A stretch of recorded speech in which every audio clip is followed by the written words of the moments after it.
Thank you for giving me the opportunity to come and speak with you today.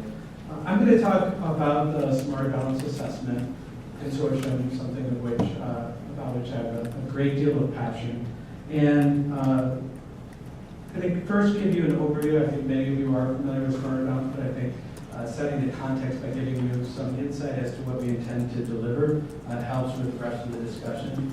I'd like to talk about some portions of the Gordon Commission findings and how we think Smarter Balance is currently consistent and has the potential to be more consistent and support the breadth of the vision of the report by looking at the issue of fair and valid evidence and a shifting focus on interpreting information and problem solving, an attempt to individualize the assessment, and then really an approach to continuous improvement.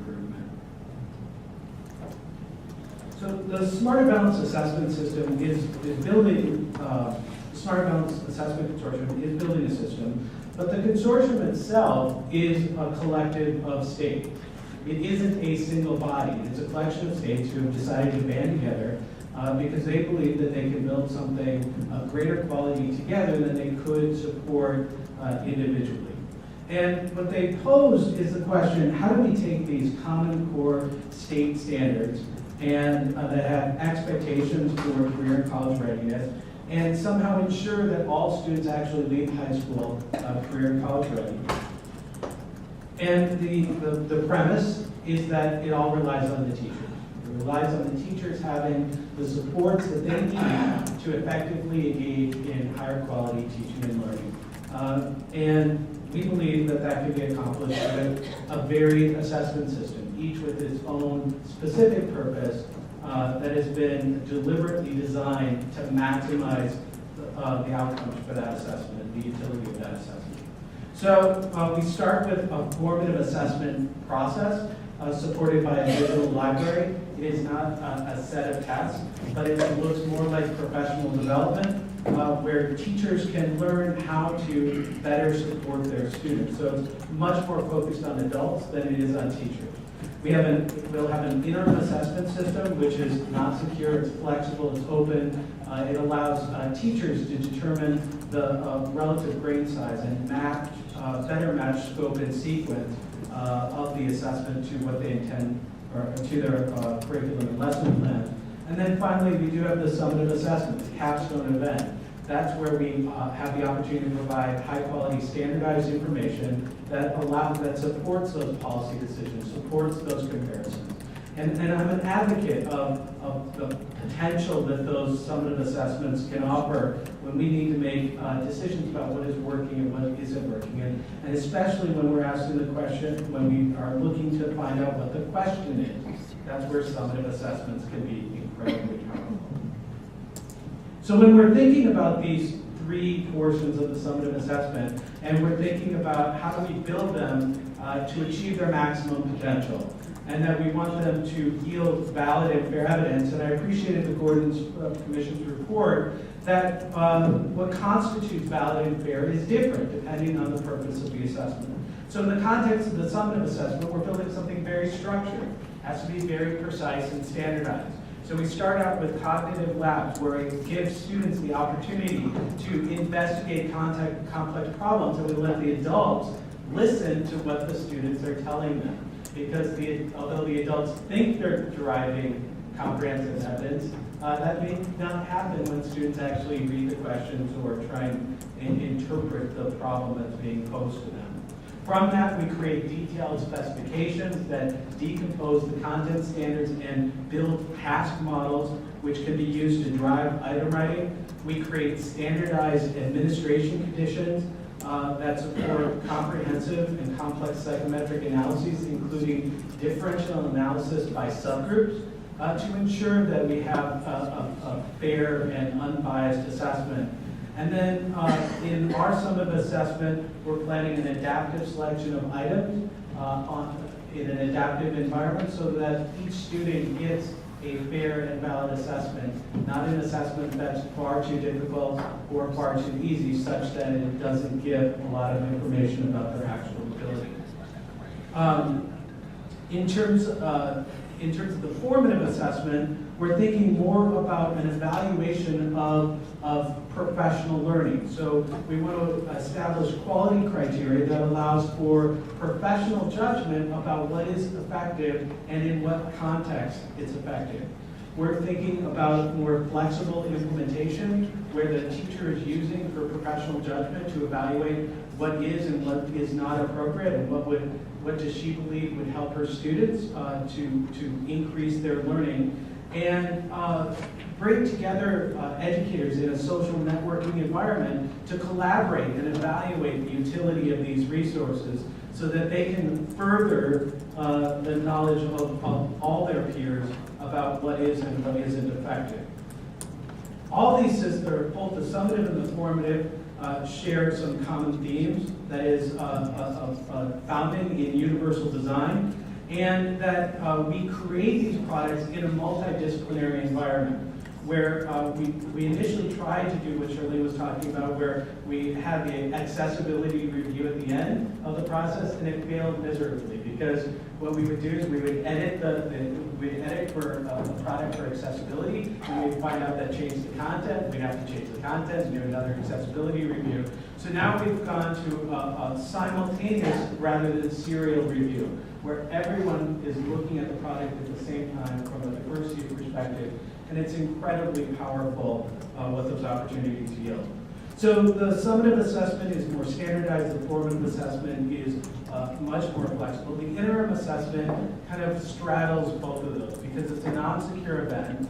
It's intended to be a tool for the teacher to evaluate the progress of groups of students. The administration conditions are really subject to her interpretation of what's necessary given the information she's trying to elicit and the content. And so it could be standardized or it could not be, and that's really a local decision. But ultimately, by having these differentiated contexts, it allows those assessments to better serve the purposes in which they're intended. We're going to focus more on information and solving problems. In English language arts, there's really a relatively limited amount of content knowledge. Really is a lot of procedural knowledge. So if you imagine that students are being presented with unique passages and being asked questions about it, they're really relying on their procedural skills to be able to extract information, analyze it, write about it, and compare and contrast the passages that they're learning. We're not asking them about something that they read 2 months ago, as an example. So the way we're going to move that content area forward is we're going to include more informational passages in the context of science and social science.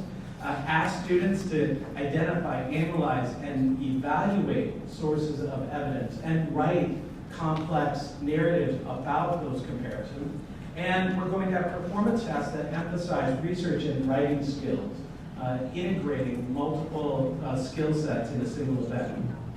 For mathematics, we're going to have a balance of tasks that assess the conceptual understanding, procedural skill, and fluency, as well as application of mathematics to solve problems. Performance tasks for mathematics allow students to solve a complex problem with multiple facets, and then we're going to ask students sometimes to actually explain what they did and why. We're going to individualize the assessment for the student by providing that adaptive algorithm. We're planning on having pop-up context-accurate and grade-appropriate glossaries. That is, if there's a word, tank, for instance, in one context that might be a very large vehicle, and in another it might be a container to hold water, for instance. And so that context-accurate glossary is really important. And then the language that we use has to be grade appropriate. And so there's a lot of thought that goes to every language, every word that's supported in its translated form. We're going to have tools and supports that are readily available and activated under the control of the student rather than the adult. So the student will be able to magnify text on his or her own rather than waiting for an adult to determine whether or not any piece of text is too small or too large. We'll be incorporating universal design elements, including support for online refreshable braille. So even students who are visually impaired will be able to utilize the online adaptive assessment consistent with their peers. Task models and rubrics that are created in the context of a diverse society. So with the support of 20-some states, all looking at these initial specifications and giving feedback on the item review, we are representing the diversity of the United States and creating these foundation documents which will form the basis for the assessment system. And then finally, the interim and formative tools help educators and adults adapt their teaching and learning to the students and the manner in which the students need it. But we also need to individualize the assessment for the educators because, as you may remember, our theory of action relies on the teachers to enact the vision of the Common Core and provide the high-quality teaching that students need in order to increase their learning. So the interim assessment allows the teachers to see the questions that have been posed to students, and the students will, their response, allowing them to better adjust their instructional strategies. The interim and the formative assessment will contain flexible tools and resources to allow teachers to better match the scope and sequence of their instruction and determine the brain size that's appropriate for the context of their inquiry, rather than having someone else to determine what type of information they need to receive at a certain point. They'll be utilizing their professional judgment in that process. And the allowable accommodations and supports will help to ensure the validity of the assessment and provide educators with confidence that they can make decisions, appropriate decisions, in part based on the results. So this is the son of our math content director. He's 2.5 years old. And I think even Ed will talk about the future and how different we expect that will be. Paper and pencil is probably not going to be an authentic means of assessing his knowledge and skills, given his environment at 2.5. And so as we're thinking about what is that environment going to look like and how do we address complex problems that require complex solutions and complex scoring strategies, eventually we have to figure out how to deal with something like this, where a student may provide a bevy of equations and someone has to interpret whether or not he has answered the question correctly.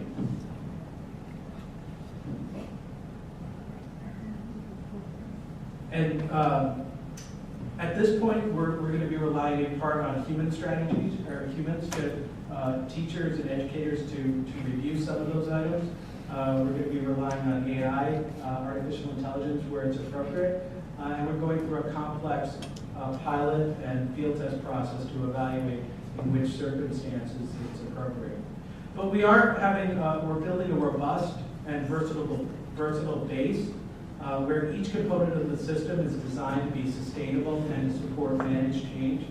Our technology itself, much of it will be released into open source, which is an intent to create a dynamic process that will support a sustainable strategy for improvement in the applications, including probably the largest test administration engine released in open source as far as we know, which in and of itself is going to be a game changer for many states. And we've had K-12 and higher ed institutions from across the nation contribute to the design and review process to provide that diversity of input that I talked about earlier. But we have to manage your expectations because 2014 is only the beginning. And we expect that there's going to be a significant increase in the quality of assessments. We're going to take the best that states currently have to offer, but we have a foothold. We have to have a foothold in what's known to work. Because in 2014, we have to have 9 million students potentially utilizing this assessment system. And so there's an advantage to next generation, there's also a potential disadvantage. And ultimately, we're going to be pragmatic and have high quality for all states, but we're going to be confident that it will work. So in the future, we expect to use the natural user interfaces to allow students to better describe their mathematical reasoning. We're going to have better methods to score evidence that incorporates the natural user interfaces that students might use. We'll attempt to include evidence collected in the context of peer collaboration, and we fully anticipate that we'll support more than the 5 languages that we plan to support in our grant, with deeper support for languages other than English. So we expect that to be a start, but we fully anticipate that will grow, and we look forward to working with you as we continue building the process of 2014 and beyond.